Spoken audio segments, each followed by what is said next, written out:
What's going on, guys, and welcome back to another episode of Career Mode. This is episode number 20, and we're starting today's episode off by getting some tournament prize money because of us winning the Capital One Cup in the last episode. If you missed it, we had the Capital One Cup final against Chelsea. We won it by 2-1, and we got some prize money for our success, so absolutely delighted about that. It does, of course, mean that was our first piece of silverware of the series, if you don't count the pre-season tournament at the start of the season, and also, of course, we are in the Europa League next season, which is fantastic.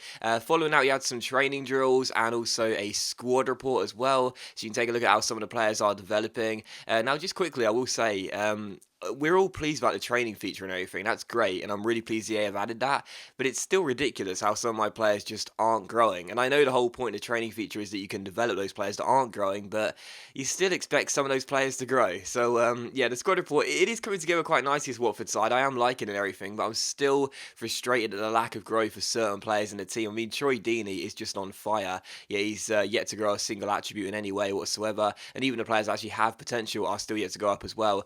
Certain players just haven't grown yet. And also look at the league table as well. 6th place after 26 games, 12 games to go. We do have a game in hand against some of the teams as well. Whether we can hit top 4 or not, I'm not entirely sure. I think that's a little bit too ambitious, but knowing that we've secured European football next season with our victory in the Capital One Cup is fantastic, and I'm really excited for Europa League football at Vicarage Road next season. Still following that, look at the objectives, sorry, not the objectives, the tournament standings for the FA Cup. Of course, got the round of 16 replay to play here against QPR, and I was coming into this game against QPR hoping to get through it despite winning the Capital One Cup, still wanting to progress in this competition as well, but I wasn't able to play it because sadly I got this error message, and I was really frustrated about this because this is not the first time it's happened in one of my career modes. Happened in my club and country save last year.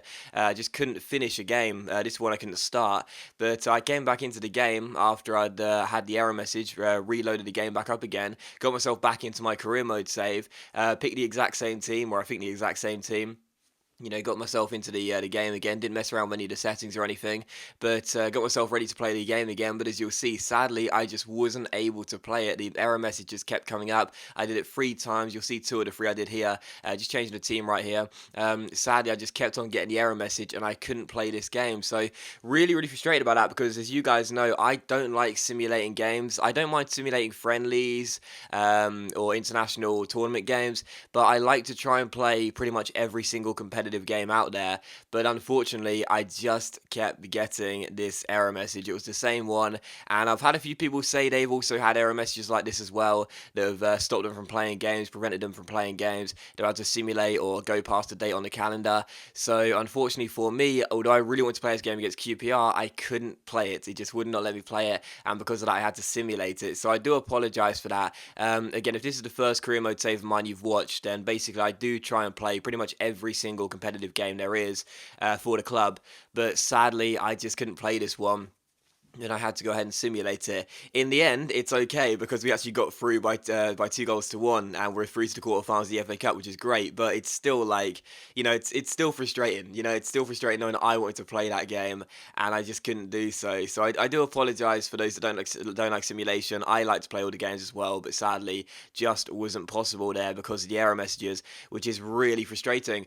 Still following out, we had a youth scout report as well for the first time. Our Norwegian scout, who's currently based in Canada, sent us our first scout report of this series. We've signed one player to our academy, that is Patrice Haynold, I think it is, who looks okay in the first month of scouting, but of course, after months, he may look a little bit worse, but we'll have to wait and see. And we take on Leicester for the actual first played game of today's episode, and coming into this game, I was proper nervous. I was thinking if the game crashes again and I get more error messages, this save bar might be corrupt, but still taking on Leicester for the first played game of today's episode here. And of course, at the start of the episode, I did briefly touch on the league table. Top 4 is unrealistic, yes, but it's certainly not out of our reach right now. It would be absolutely incredible if we could sneak into the top 4 come the end of the season. We need to make sure we keep on winning these league games, though. And the first chance would fall to Leicester in this game. Jack Butland gets away with some very obscure goalkeeping there. Not too sure what our young shot stopper was doing, but thankfully got away with it. And in the 11th minute here, a good chance for us to take the lead. Bertrand Traore goes for this free kick from range, but unfortunately hits the top of the bar and goes behind for a goal kick. So still 0-0 in the game, but a couple of chances for both sides. Another good chance for us here in the 31st minute as Loftus-Cheek finds Troy Deeney, plays it back towards Ruben Loftus-Cheek here, one of the heroes against Chelsea in that Capital One Cup final. And unfortunately, Kasper Schmeichel stops the shot though, and eventually the left back clears it away. Half time, as you could see, it was a pretty balanced game in terms of the goals, but we were looking much better in terms of the shot. Possession, Leicester were winning the battle a little bit though, but I still felt as though we could probably get ourselves the goal that could potentially win us the game in the second half. 4 minutes after the restart, Leicester did have the first chance of the second half. Good save by Jack Butland there. And in the 50th minute, Bertrand Traore intercepts this throw in and gives it to Deeney. Deeney plays it back to Traore, who plays it back to Troy Deeney here, who offloads it towards Victor Ibarbo, who runs through one-on-one with Kasper Schmeichel. The defender catches up, comes back to Ibarbo though, but what a stop that is by Kasper Schmeichel. Not a bad attempt from Ibarbo there, but that is a great stop by the goalkeeper, and it is still 0-0. And it was how the game would finish as well. Final score at Vicarage Road was Watford 0, Leicester 0. A pretty frustrating draw, that one, because as you can see by the stats here, despite Leicester having more of the possession, we did look far better in terms of, trying to open them up and get goals in that game. We had 8 shots and 5 which on target. Schmeichel played pretty well in that game, but we just couldn't break down Leicester's defence. They were really, really solid in the middle of the park as well, preventing us from getting into the area too many times. But either way, probably should have taken one of the chances I got, but regardless, a 0-0 draw. It's not a bad result or anything, but, if we do want to get into the top 4, those are the sort of games we have to win, really. Those are the games which should be, not a guaranteed 3 points or anything, because Leicester aren't a bad side at all, obviously, but we're at home in that game. Our home form this season's been fantastic. We should really be putting those chances to bed and getting the 3 points. Still, we take on Manchester United for the second played game of today's episode here, and the final game of today's episode as well, away at Old Trafford. As you can see right now, they are sitting in 4th place, 9 points ahead of us. We do have a game in hand over Van Gaal's side, but either way, again, I just mentioned about the games we need to win in that game there against Leicester. These are also the games we really need to win as well. Trying to beat those teams above us in the table at the moment if we do want to cause a surprise this season and get ourselves into the top 4. Still taking on United, and the first chance would fall to Manchester United as well from this free kick in the 4th minute. Tried to sneak the wall forward, which was kind of a stupid idea considering the vanishing spray came out from the referee. But Wayne Rooney was standing over this free kick here. He goes for goal as well. He puts it over the bar and behind for a goal kick. So still goalless, but United having the first chance of the game. And in the 14th minute, another good chance for United here. Juan Mata gets on the board and finds Morgan Schneidlin. He goes for goal, but Butler makes the save and turns behind for a corner, so good stop there to deny the former Southampton midfielder. And from the corner, Antonio Valencia crosses the ball into the centre, looks for Wayne Rooney. Butland comes out.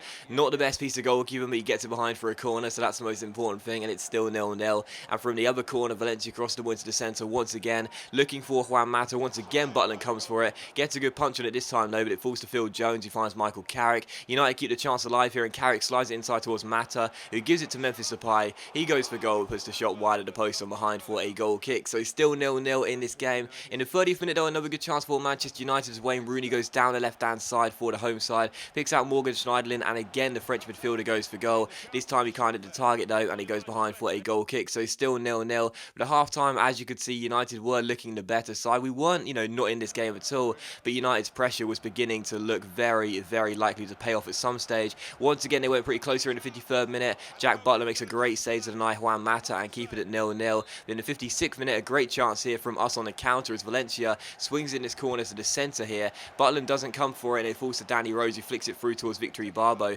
Helps it on towards Barami. What a ball this is by Barami. Picks out Traore, who picks the ball up from just inside his own half, has the pace on Phil Jones, runs through one-on-one, and it's a great finish by Bertrand Traore as well, who makes it Manchester United 0, Watford 1. And Manchester United were looking likely to score at any second in any opportunity they would have got. I was sure they were going to take one eventually, but from the counter-attack, we just launched the ball through there with Barami to Traore. What a ball it was as well by Barami, and Traore picks up the ball inside his own half, and I thought this was so cool. Phil Jones goes to take down Traore, but instead takes down his own teammate. That's how quick Traore was there. Just completely rode the slide challenge of Phil Jones. Didn't even notice it probably, and just rifles the ball past Valdez into the back of the net. Great finish by Traore, and a wonderful, wonderful counter-attack as well. The ball by Barami, I mean, I've mentioned it a few times now, but it was just so good. It was perfectly weighted and perfectly in the right place, really, as Traore ran onto it. So United 0, Watford 1, and we take a very surprise lead here at Old Trafford. But sadly for us, the lead would only last for a few minutes, because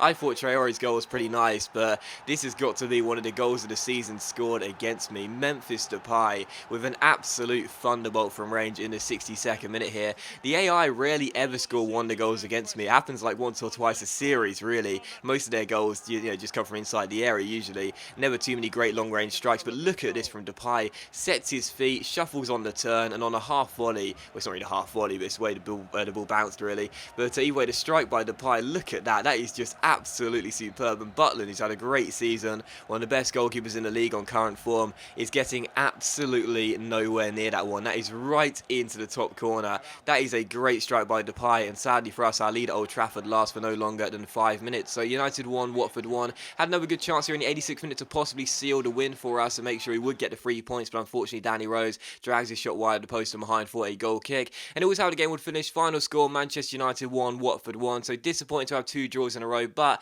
it's United away. In terms of the stats, as you'll see, Jack Butland celebrating, so he had to deal with a lot in this game. I think the draw, was a good result for us in that one. Yes, of course, we would have wanted to return to winning ways, especially after taking the lead in this game. But if it wasn't for Butland playing very well, we probably would have lost the game. And I guess we'll take the draw and take the positives. But that does end the episode, guys. So thank you very much for watching the video. I really hope you have enjoyed it. If you have enjoyed today's episode of Career Mode, then please do leave a like. So it's much appreciated. It really does help my channel out. And I'll see you for the next episode of Career Mode very soon.